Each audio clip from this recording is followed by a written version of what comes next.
என்னுடைய அப்பா அவருக்கு ஒரு நாள் மாரடைப்பு விடிஞ்சா சேலத்துல தமிழக வெற்றி கழகத்துக்கு முதல் மாநாட்டுக்கான பயிற்சி பட்டறைக்கு நான் போன தவிச்சு போயிட்டேன். உடனே நம்ம சூர்யா ஹாஸ்பிட்டலுக்கு நாங்க கூட்டு போறோம், அட்மிட் பண்றோம். லேசான மாரடைப்பு தாண்டா, நீ கிளம்புன்றாரு. எனக்கு மனசு ஒரு ரெண்டு மனசு, பொதுச் செயலாளர்கிட்ட வரேன்ட்டேன். போறதா நான் டிவில பாத்துட்டு இருப்பேன்டா, இது நல்ல வாய்ப்பு, போய் பேசு, கொடுத்த வாக்க காப்பாத்துனாரு. நான் போனேன், விடிய விடிய போனேன், மாநாடுல ஏறினேன், பயிற்சி பட்டறையில ஏறினேன், பேசினேன். திரும்ப வீட்டுக்கு வந்துட்டு அடுத்த நாள் நல்லாதான் இருந்தாலும் மறுநாள் காலையில மறுபடியும் எழுந்து ஒரு மாதிரி இருக்குனாரு. அப்படியே சேர்ல உட்காந்துட்டாரு.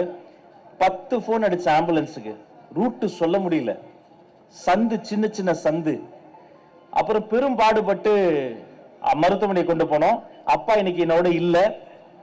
ஆனா அப்படி ஒரு விஷயம் நடந்துடக்கூடாதுன்னு நினைச்சுக்கிட்டே இருந்தேன்.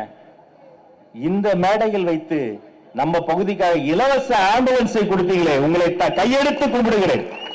எத்தனை உயிர்கள் இதுல காப்பாற்றப்படும். இதுதாங்க தமிழக வெற்றி கழகம்.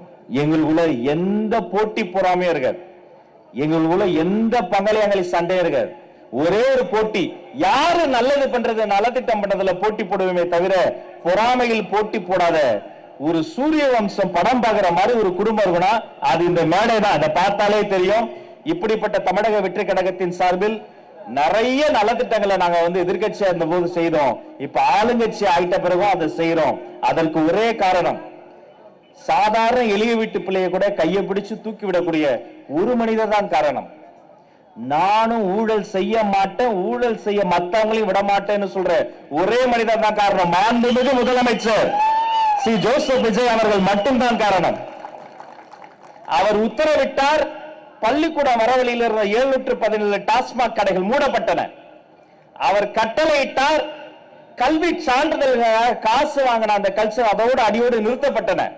அவர் கட்டளையிட்டால் காவல்துறையிலேயே சிங்க பெண்கள் சிறப்பு காவல் படை என்று சிறகடித்து பறக்கக்கூடிய புதிய படைப்பிரிவு தமிழக காவல்துறையில் உருவாக்கப்பட்டது. அவர் ஆணையிட்டார், அது நடந்து கொண்டிருக்கிறது. இனி இந்த ஏழைகள் வேதனை படமாட்டார்கள் என்று சொல்லி உங்கள் அத்தனை பேருக்கும் நல்லதே நடக்கட்டும் என பாராட்டி விடைபெறுகிறேன். நன்றி, வணக்கம்.